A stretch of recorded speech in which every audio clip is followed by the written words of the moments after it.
신앙서적을 읽다가 나온 내용입니다.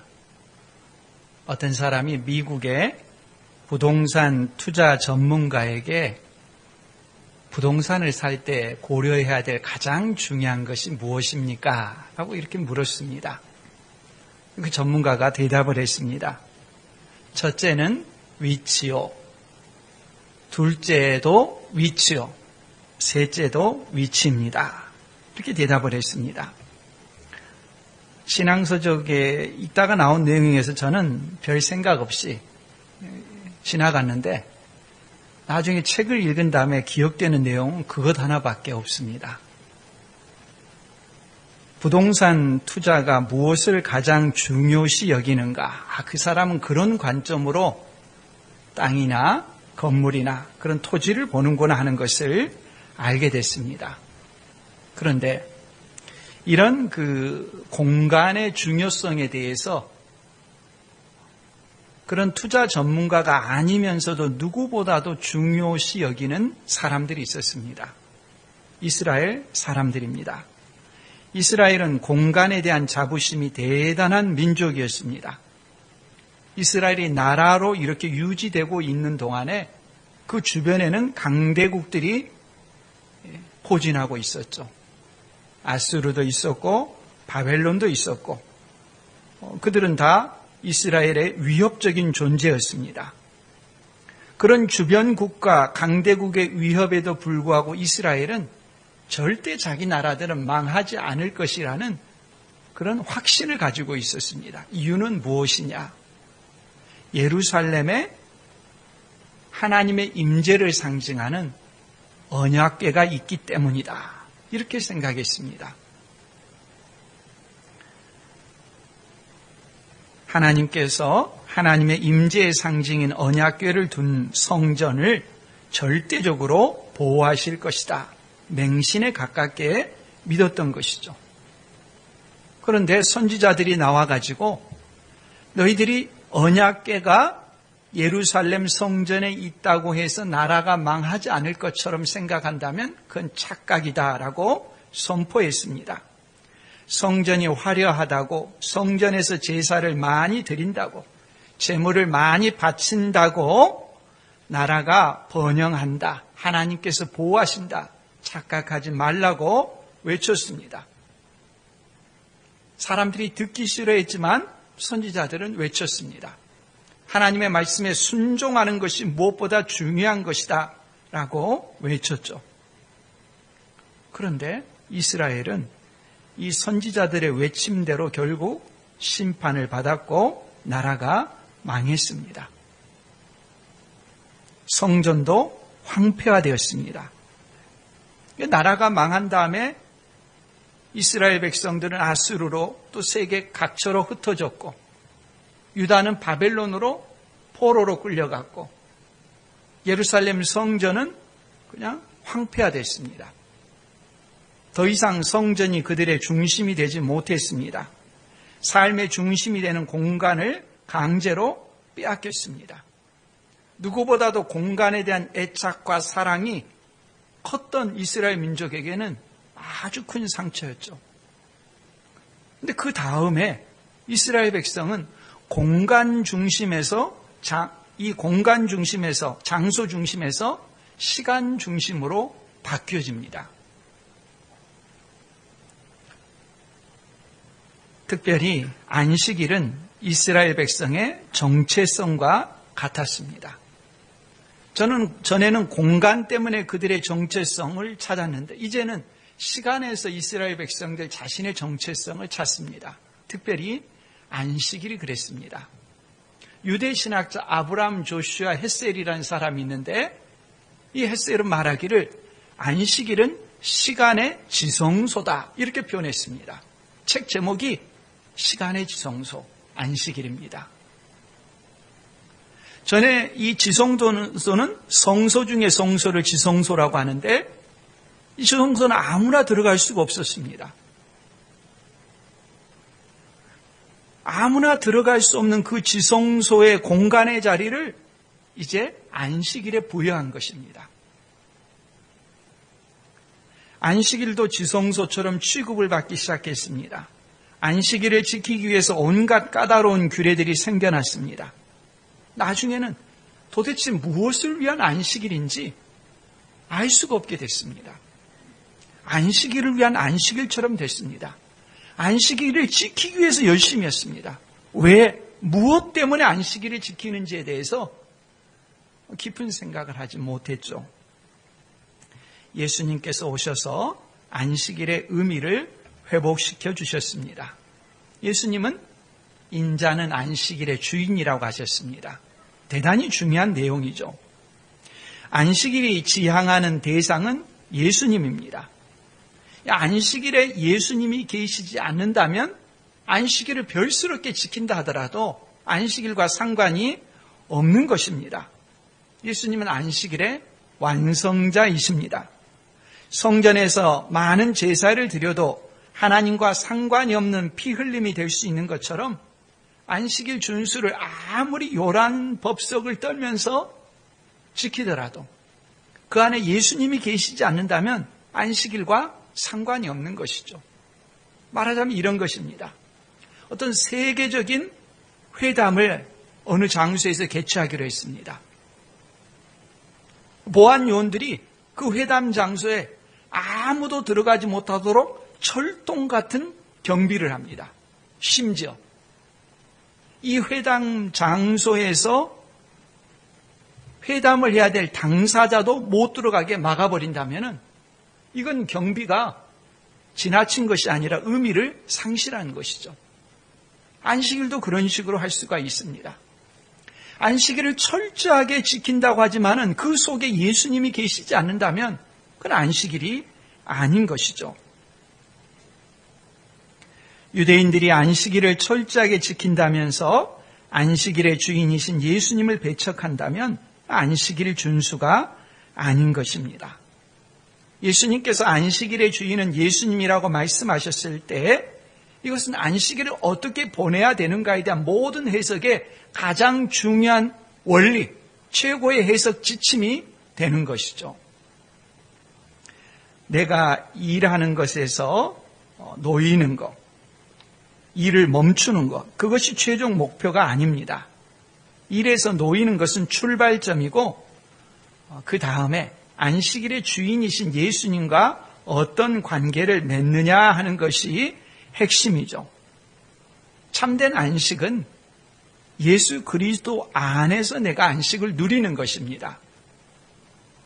아무리 좋은 휴양지에서 시간을 보내고 자연 풍광을 즐기고 쉰다고 하더라도 예수님을 떠나서는 참된 안식이 아닌 것입니다. 어거스틴이 유명한 말을 했죠. 참회록 앞부분에 보면은 우리 마음은 우리를 창조한 하나님 안에서 누릴 영원한 안식을 얻을 그날까지 평안한 날이 없다고 했습니다. 주님 안에서만 참된 안식을 누릴 수 있죠. 근데 세상 사람들은 그리스도 밖에서 많은 것을 소유하고 시간 속에서 여행을 통해서 여러 방법을 통해서 자기가 안식을 누릴 수 있다라고 환상을 품습니다. 어디에도 그리스도를 떠나서는 안식이 없습니다. 안식일의 주인이신 예수님은 안식일을 어떻게 지내야 되는가 하는 것을 오늘 본문에서 말씀하십니다. 먼저 예수님은 안식일에 회당 예배에 참석하시죠. 회당에는 한 손 마른 사람이 있었습니다. 유대인들의 안식일 규정에 따르면 지난주에 우리가 살핀 내용입니다. 생명이 위급한 환자가 아니라면 일을 해야 하지 않기 때문에 환자를 치료해서는 안 됩니다. 안식일 규례가 그들은 그렇습니다. 근데 바리새인들은 그들이 참석한 회당 예배에 예수님도 참석해 계시는데 한 손 마른 사람이 있는 것을 보면서 예수님께 물었습니다. 안식일에 병을 고치는 것이 옳습니까? 예수님께서 그 질문을 받고 대답하시죠. 너희 중에 양 한 마리 있는 사람이 그 양이 구덩이에 빠지게 되면 어떻게 하느냐? 너희들 그걸 건져내지 않느냐? 양보다도 훨씬 귀한 생명인 사람을 구하고 건지고 고치는 것이 옳다. 안식일에 선을 행하는 것이 옳으니라 하시면서 손 마른 사람을 고쳐주셨습니다. 안식일을 어떻게 보내는 것이 안식일을 바로 지키는 것인가 하는 것을 예수님께서 실증하시는 것과 같습니다. 바리새인들은 자기 모순에 빠져 있었죠. 안식일을 지킨다고 하면서 하나밖에 없는 제사인 그 양이 구덩이에 빠지게 있으면은 어떤 수단과 방법을 써서라도 안식일이라 할지라도 양의 생명을 보존하고 구덩이에서 나올 수 있도록 조치를 취한다고 지난주에 말씀드렸죠. 그러면서 양과 비교할 수 없을 만큼 소중한 사람, 인명, 병자는 생명이 위독하지 않다는 이유로 치유하지 않는다면 자기 모순이라는 거죠. 모든 복음서에는 안식일로 인한 유대인들과 예수님의 갈등이 나옵니다. 그만큼 이 안식일 규례는 유대인들에게 대단히 중요한 내용이었습니다. 특별히 요한복음에 보면 요한복음 5장에 38년 된 병자 이야기가 나옵니다. 스스로의 힘으로는 움직일 수 없는 그런 환자였습니다. 예수님께서 그 베데스다 연못가에 있는 환자를 고치셨습니다. 안식일에. 그러자 이 유대인들이 분기탱천해 가지고 예수님을 대적했죠. 그때 예수님께서 주신 말씀입니다. 요한복음 7장 23절에 보면 제가 읽겠습니다. 모세의 율법을 범하지 아니하려고 사람이 안식일에도 할례를 받는 일이 있거든 내가 안식일에 사람의 전신을 건전하게 한 것으로 너희가 내게 노여워하느냐. 모세 율법에 남자아이는 태어난 지 8일이 되면은 할례를 해야 된다. 이렇게 규정을 했습니다. 8일이 되면 할례를 해야 된다라고 했기 때문에 그 8일째 되는 날이 안식일이어도 유대인들은 할례를 행했습니다. 외과 수술을 한 것이죠. 예수님 그걸 말씀하시는 것입니다. 유대인들의 인체 분류에 따르면은 248개의 신체 부위가 있습니다.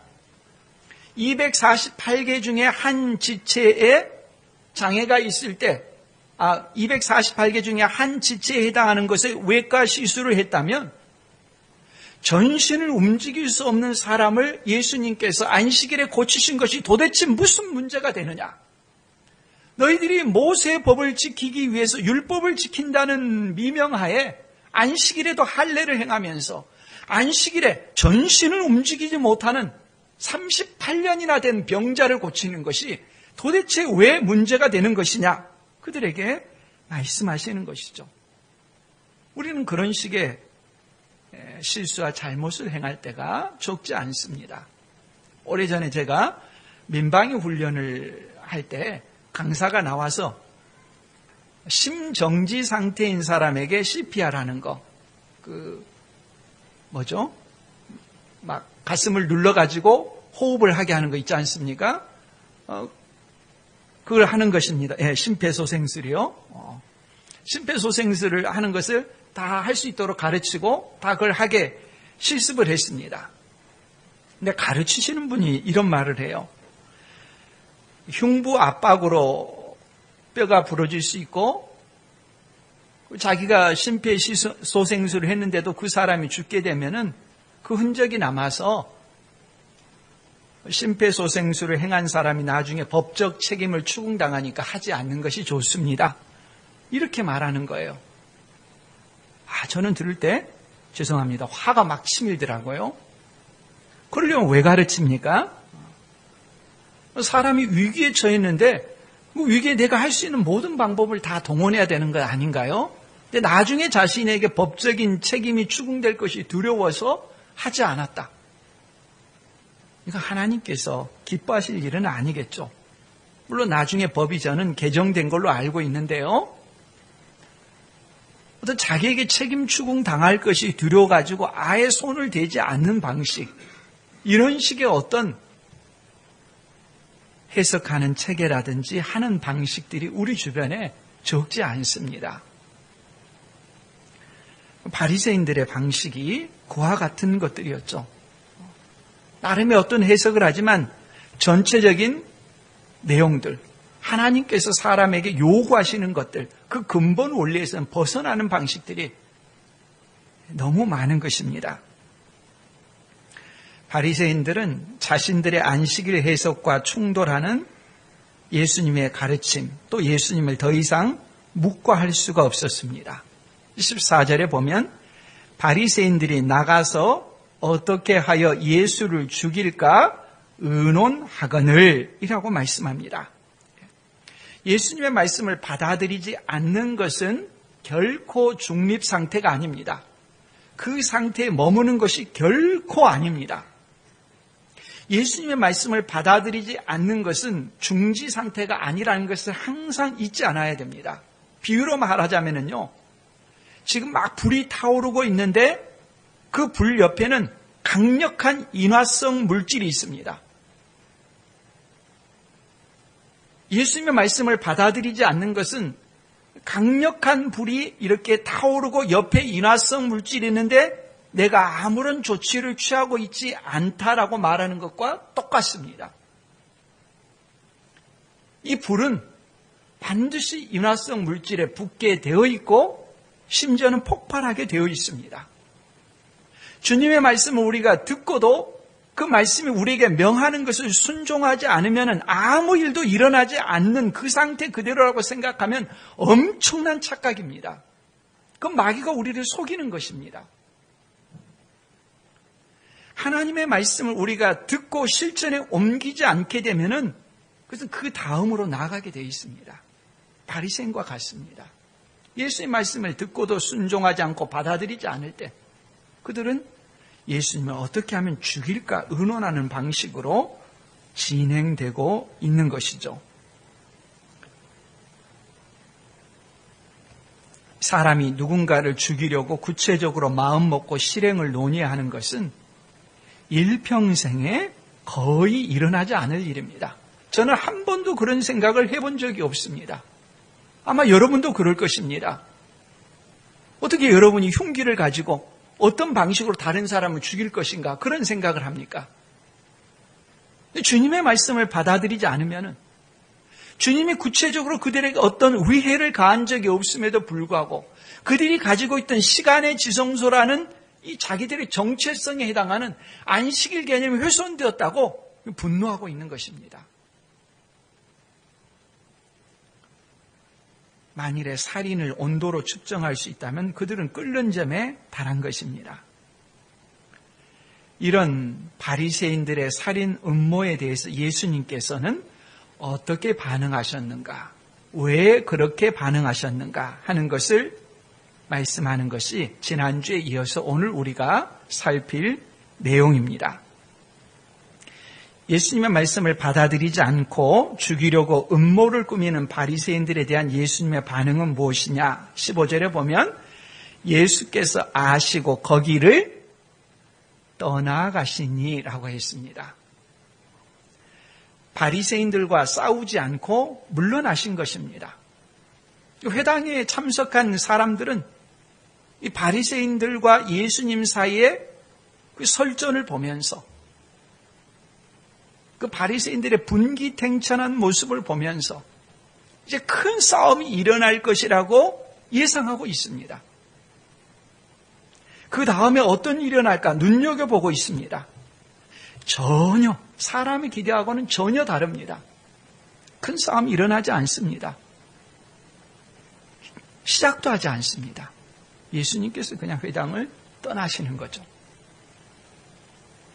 사람들 가운데는 예수님에 대해서 크게 실망한 사람도 있었을 것입니다. 사람들이 기대하는 구원자가 누굽니까? 권세와 능력을 행하시는 분입니다. 이 사람들은 지도자가 연약하고 소심해 보이는 것을 싫어합니다. 좀 상처받고 사람들이 그 어려움을 겪어도 강력하게 밀어붙이면서 어떤 프로그램이나 프로젝트를 성취하는 것을 좋아하죠. 저도 청년들을 지도할 때는 그런 방식의 일을 할 때가 적지 않았습니다. 어떤 목표를 세우면은 그 목표를 그냥 밀어붙이고 성취하는 것이죠.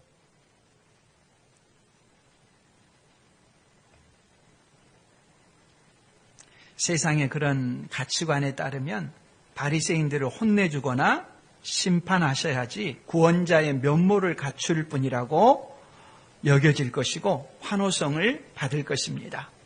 근데 사람들의 기대와 달리 예수님은 전혀 그렇게 하지 않으셨습니다. 왜 그랬을까요? 이미 이사야 선지자가 하나님께서 보내실 구원자는 어떤 방식으로 할 것인지, 사역할 것인지, 일할 것인지에 대해서 예언을 했습니다. 그 방식을 떠나서 다른 방식으로 구원의 사역을 이룬다면 그 사람은 하나님께서 보내신 구원자가 아닌 것입니다. 이것을 우리가 주목해야 되는 것은 예수님을 따르는 우리 역시 예수님의 방식을 따라야 한다는 것입니다.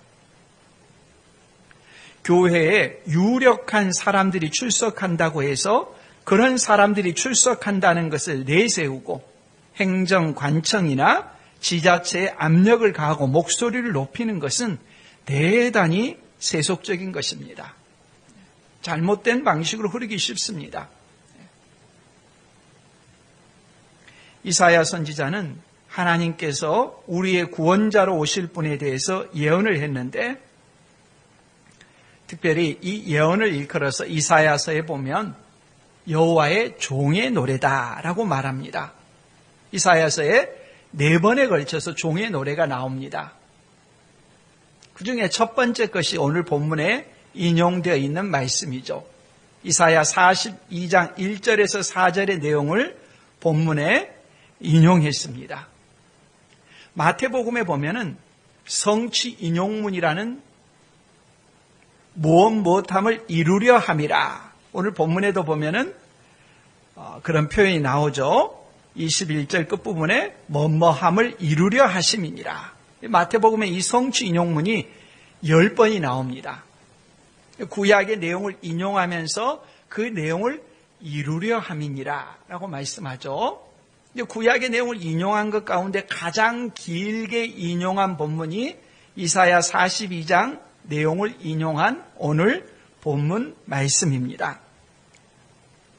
하나님께서 우리의 구원을 위해 보내실 구원자는 세상이 기대하듯이 권력과 칼을 휘두르는 모습으로 오지 않고 이런 방식으로 와서 사역을 이룬다라고 말씀합니다. 18절 말씀.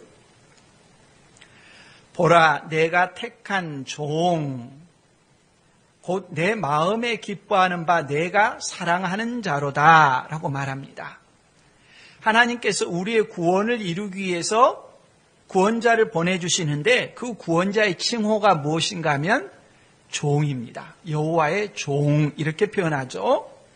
종은 자기 마음대로 행하는 사람이 아니죠. 자기 마음대로 행하면 그 종이 아니죠. 주인의 뜻을 따라 행하는 사람이 종입니다. 예수님은 세상에 오셔서 예수님 마음대로 행하시지 않습니다.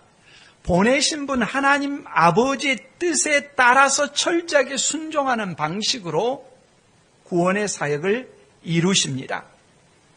이 종은 하나님의 마음에 기뻐하는 바 하나님께서 사랑하는 자라고 말합니다. 이 표현은 하나님께서 보내시는 이 구원자가 확실하다는 보장이고 보증입니다.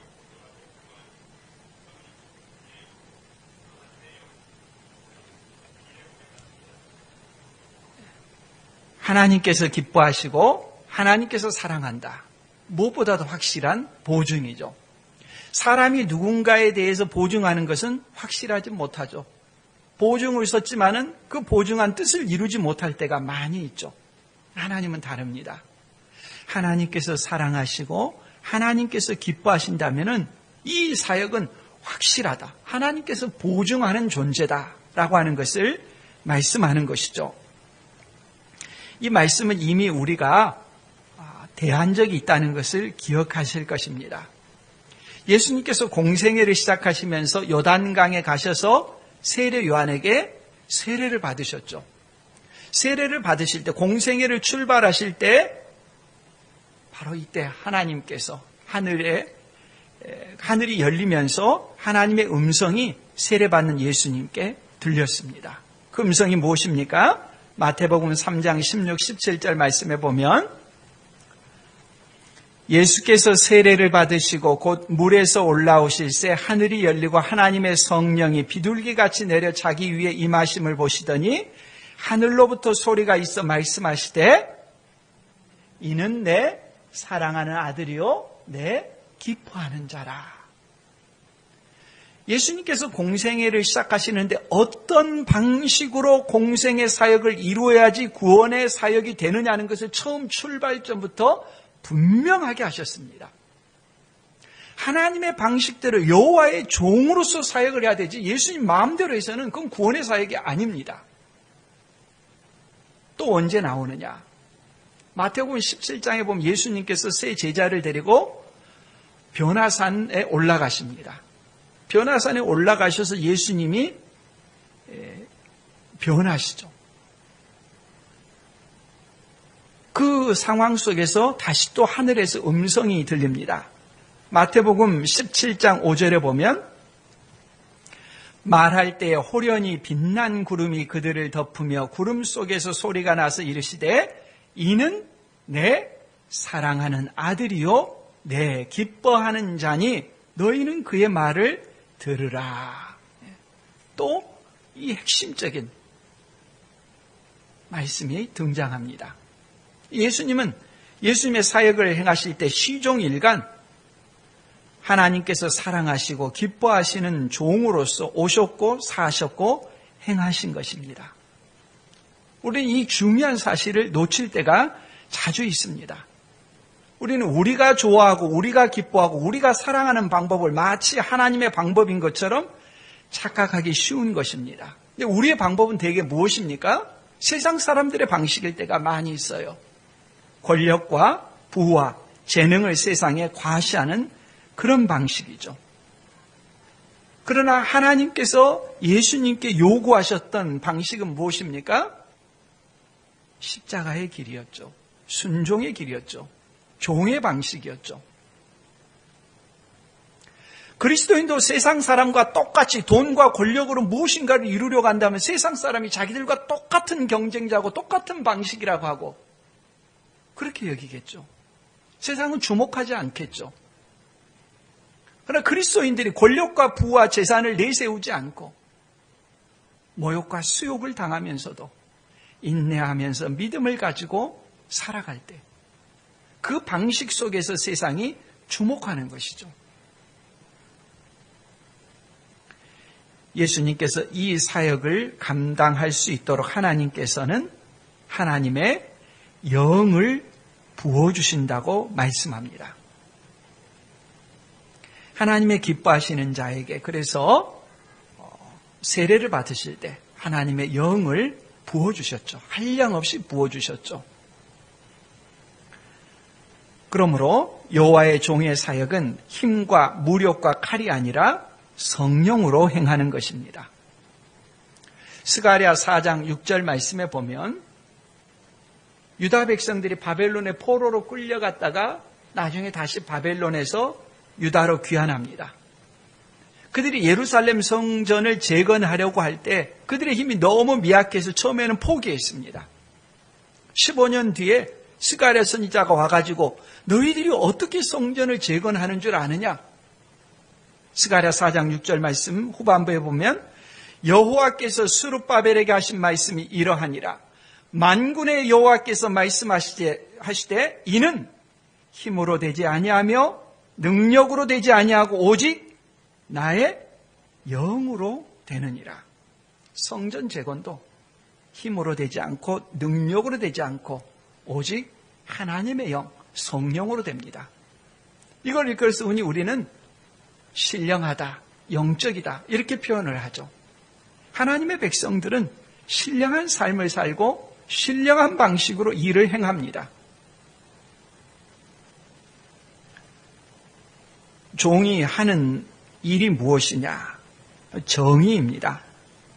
이 정의 또는 의라고 하는 말은요, 오늘 우리가 생각하는 그런 justice라고 하는 그런 개념으로 생각하면 곤란합니다. 성경에서 말하는 정의는 하나님의 기준이 있는데 그 하나님의 기준에 합치하는 것. 이것이 정의입니다. 이사야 41장 1절에서 4절 말씀에 보면은 정의라는 말이 3번 나옵니다. 이사야 42장 1절 말씀 후반부에 보면 그가 이방에 정의를 베풀리라. 3절 후반부에 보면 진실로 정의를 시행할 것이며 4절에 보면 세상에 정의를 세우기에 이르리니. 예수님이 하실 사역은 정의를 세우는 것이다, 이렇게 표현하고 있습니다. 근데 그 말씀을 받아서 마태복음에서 기록해서 번역한 것은 정의라는 말 대신에 뭐라고 번역을 했냐면 심판이라는 말로 번역을 했습니다. 전혀 다르네? 그렇게 생각하지 않아야 됩니다. 정의와 심판은 동전의 양면 같은 것입니다. 예수 그리스도를 믿는 것은 하나님의 의에 합치한 방식입니다. 예수 그리스도를 믿고 구원을 받는 것, 의롭다 칭함을 받는 것, 이 정의입니다. 그러나 하나님께서 우리에게 주신 그 의의 길을 배척하고 거역하면 그 사람 어떻게 됩니까? 심판을 받습니다. 어느 측면을 가지고 말하느냐의 차이지 똑같은 것입니다. 예수님께서 우리에게 오셔서 이루시는 것은 무엇이냐? 하나님의 의에 합치한 그 기준에 도달하도록.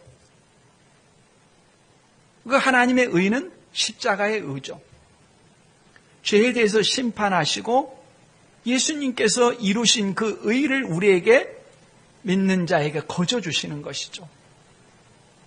이 일을 위해서 예수님께서 오신 것입니다. 이 종의 사역의 범위는 우주적입니다. 그가 심판을 이방에 알게 하리라 했습니다. 이방은 온 세상을 가리키는 말입니다. 예루살렘이나 유대 백성들만을 향한 것이 아니라 이방에, 온 세상에게 이 구원의 사역을 베푸신다는 말씀입니다. 너무도 중요하고 어려운 일인데 과연 이 길을 어떻게 할 것이냐, 이것이 오늘 핵심입니다. 2가지 방식이 있습니다. 하나의 방식은 무엇이냐면 이 이사야 42장 이 말씀이 나오기 전에 이사야 41장에 나오는 방식입니다. 이사야 42장 이 문맥은 무엇이냐면요, 이사야 선지자가 예언을 하는데 유대 백성들이 죄를 지어 심판을 받고 바벨론의 포로로 끌려갈 것이다. 바벨론의 포로로 끌려간 다음에 하나님께서 세우신 한 사람 고레스에 의해서 다시 바벨론으로부터 귀환하게 될 것이다 하는 것을 예언하는 문맥 속에 있습니다. 고레스라고 하는 하나님께서 세우신 이 고레스라는 사람, 어떻게 바벨론 포로로 끌려간 사람을 예루살렘에 귀환하게 할 것인가? 세상의 방식입니다. 하나님께서 세우신 사람이지만 그가 행하는 방식은 세상의 방식입니다. 그 세상의 방식을 사용해서 하나님께서 유대 백성들을 바벨론 포로에서 돌아오게 하는 것입니다. 어떤 방식이냐? 이사야 41장 25절 말씀입니다. 내가 한 사람을 일으켜, 이건 페르시아의 바사의 고레스 왕이죠.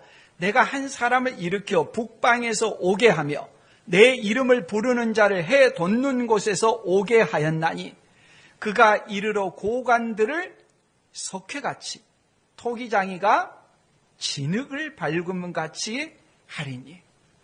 세상 통치자의 방식입니다. 석회를 밟아서 짓이겨버리듯이, 토기장이가 진흙을 막 밟아버리듯이 이런 방식으로 행할 것이라는 것입니다. 바벨론의 포로로 끌려간 유대 백성들이 돌아올 때 고레스 대왕이 하는 방식은 세상의 권력의 방식으로 행합니다. 그러나 여호와의 종은 그와 같은 방식으로 행하지 않습니다. 만일에 예수님께서 고레스와 같은 방식으로 행한다면 지금 회당에서 예수님을 살해하려고 모의하는 자들을 어떻게 해야 되겠습니까? 그 자리에서 심판해야 버려야겠죠. 예수님은 그렇게 하지 않는다는 것입니다. 세상 통치자와 같은 방식으로 짓이겨버리지 않는다는 것입니다. 이렇게 엄청나고 위대하고 큰 사역인 구원의 사역, 하나님의 의에 합치한 그런 사역을 그러면 여호와의 종이신 예수님은 어떻게 이루셔야 되느냐? 이사야 42장 1절부터 4절에 보면 부정적인 표현의 방식으로 7가지를 말합니다. 근데 마태복음에는 인용하면서 5가지를 말씀하고 있습니다. 마태복음 12장 19절 말씀 첫째, 그는 다투지도 아니하며 라고 하였습니다. 예수님께서 사역을 이루시는 방식, 구원을 이루시는 방식은 사람들과 다투지 않습니다. 싸우지 않습니다. 주장을 내세우면서 바리새인들과 멱살잡이를 하지 않습니다. 폭력적인 방식을 사용하지 않습니다. 이런 방식들을 우리가 주목해야 되는 것은 이것은 예수님만의 방식이 아니라 예수님을 따르는 예수님의 제자들인 우리들도 동일한 방식이어야지 됩니다. 언젠가 지하철을 타고 가다 보는데 어떤 사람이 지하철에서 막 예수 믿으라고 소리를 치니까 좌석에 앉아있던 사람이 조용히 하세요 하고 말을 합니다. 그때 예수님을 전한 사람이 그 사람한테 달려가서 멱살을 잡습니다. 그건 전하는 방식에 있어서 옳지 않은 것이죠. 둘째는 들레지도 아니하리니 했습니다. 들레다는 표현은 야단스럽게 소리를 지른다는 뜻입니다. 영어 성경은 cry out이라고 했습니다. 막 소리를 지르는 것입니다. 예수님 그렇게 하지 않았다는 것입니다. 세 번째는 아무도 길에서 그 소리를 듣지 못하리라고 했습니다. 선전 광고하는 방식으로 행하지 않는다는 것이죠. 네 번째는 20절이죠. 상한 갈대를 꺾지 아니하며라고 했습니다. 갈대는 약함의 상징이죠. 나무처럼 꿋꿋하지 못합니다. 바람 부는 대로 흔들립니다. 그런 약한 갈대가 꺾여버리면 갈대밭 가신 분들은 아시겠지만 오히려 사람들 상처나기 쉽습니다. 보기도 싫습니다. 그런 갈대에 상한 것은 꺾인 갈대는 빨리 자르는 것이 맞습니다. 그런데 예수님께서는 상한 갈대도 꺾지 않으신다고 합니다. 다섯 번째로 꺼져가는 심지도 끄지 않는다고 하십니다. 옛날에는 불을 밝힐 때 기름에다가 심지를 뒀죠. 심지가 기름을 빨아들이면서 불을 밝혔습니다. 기름이 다 떨어지게 되면 어떻게 됩니까? 나중에는 이제 심지가 탑니다. 그 심지가 탈 때는 그릇만 심하지 빛도 없어요. 약해요. 그런 상태에 꺼져가는 심지도 끄지 않으신다라고 말씀합니다. 이것이 예수님의 방식입니다. 예수님은 세상에서 짓밟히고 무시당하고 세상이 전혀 알아주지 않는 자들을 돌보시고 사랑하시는 분이시고 세상은 눈길도 주지 않는 분이라 할지라도 예수님은 그 사람을 향한다는 말씀이죠. 세상에 어떤 정책 위반자가 그런 사람들을 소중히 여기고 그 사람을 어떻게 보호할까 하는 것을 정책의 최우선순위로 하겠습니까? 세상은 오피니언 리더들, 그들의 말이 힘 있는 사람들의 말을 주목하죠. 표를 주목하죠. 그러나 예수님은 그렇지 않다는 것이죠. 사람들이 다 손가락질하면서 야, 저 사람 차라리 죽는 것이 낫다 하더라도 예수님은 꺾지 않고 끄지 않으신다는 것입니다. 바리새인들이 예수님을 살해하려고 모의하는데 왜 그들을 심판하지 않고 떠나가셨느냐에 대한 1차적인 답입니다. 예수님 보시기 그들은 누구와 같습니까?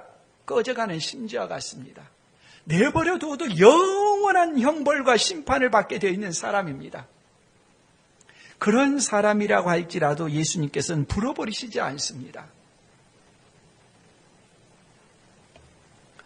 예수님이 종으로서 사역을 이루시는 방식입니다. 오늘 우리가 죄 가운데서도 멸망하지 않고 생명이 보존되는 것은 결코 당연한 것이 아니라는 것을 한시도 잊어서는 안 됩니다. 예수님께서 꺾지 않고 끄지 않으셨기 때문이십니다. 언제까지 그렇게 합니까? 20절에 보면 심판하여 이길 때까지, 정의가 반드시 성취될 때까지입니다. 어떤 장애에도 굴하지 않고 반드시 하나님께서 보내신 뜻을 성취하십니다.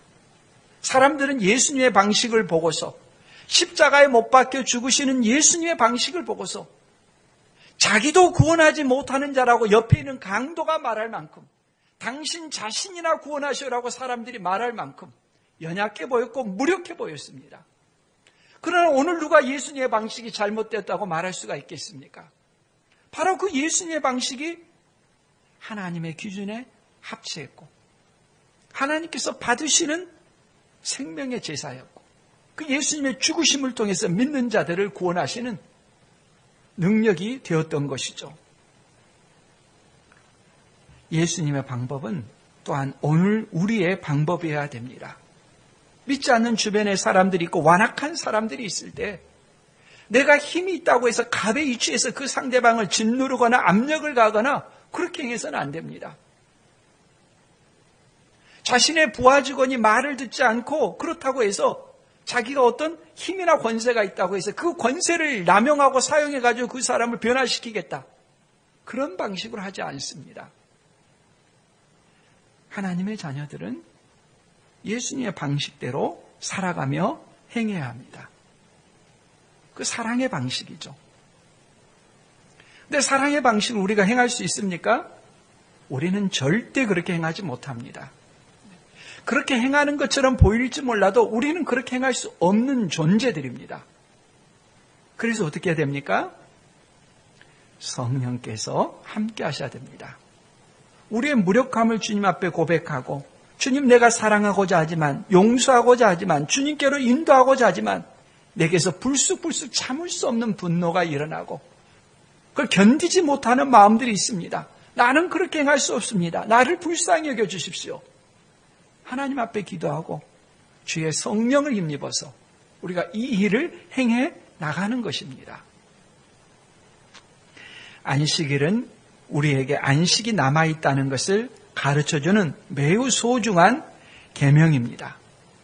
하지만 이 안식일 계명이 우리에게 율법이 되지 않아야 합니다. 어떻게 하면 우리가 참다운 안식을 누리고 안식일의 의미를 따를 수가 있을까요? 지난 3주간 동안 우리가 살폈는데요. 핵심 요지는 첫 번째가 무엇이냐면 안식일의 주인은 예수님이라고 했습니다. 예수님을 떠나서는 우리가 안식을 누릴 수가 없습니다. 근데 세상 사람들은 환상을 품고 있습니다. 많은 것을 소유하고 여가 시간을 갖게 되면 그것이 안식을 누릴 것이라고 생각합니다. 이것은 환상이고 신화입니다. 결코 심령의 평안을 누리지 못할 것입니다.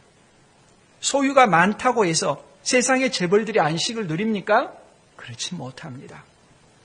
참된 안식은 오직 예수님 안에서만 누릴 수가 있다는 것을 알아야 합니다.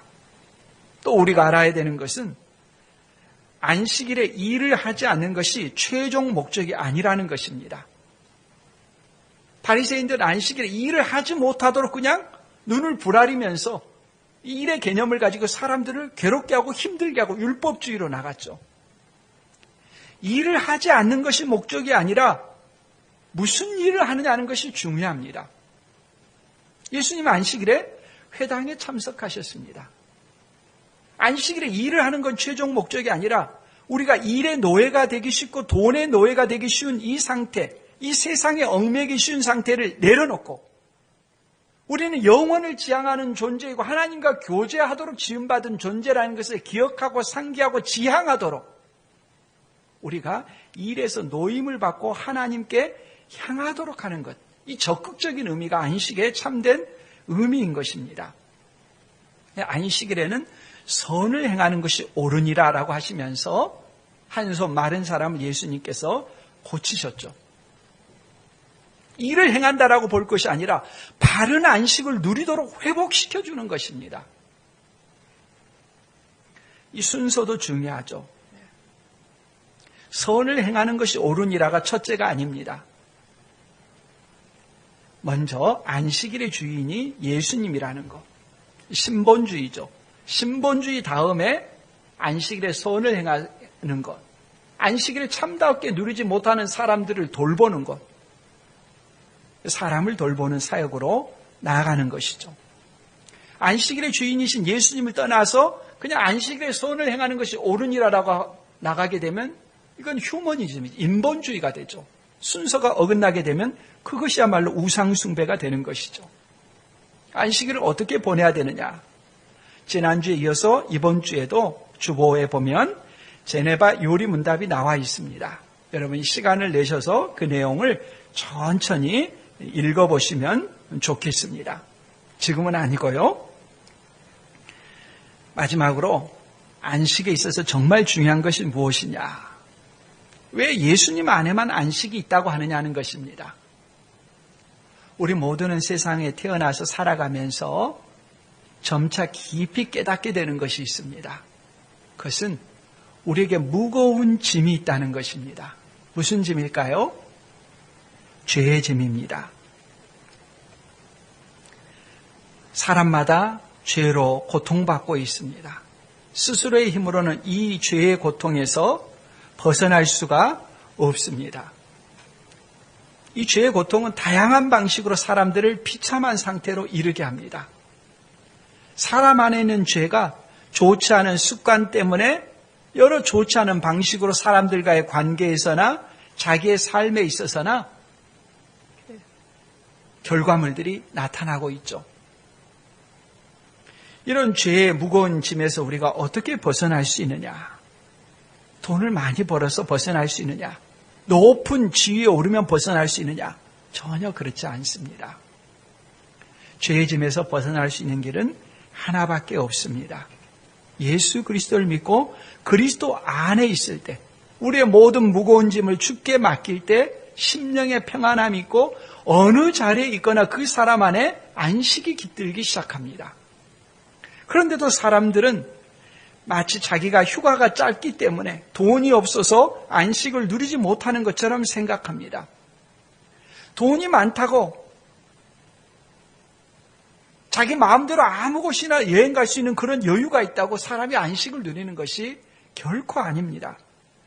죄에서 해방되고 율법주의에서 해방되고 우리를 누르고 있는 모든 무거운 염려와 수고와 짐으로부터 주께 맡김으로 안식을 누릴 때 참된 안식을 누릴 수 있는 것입니다.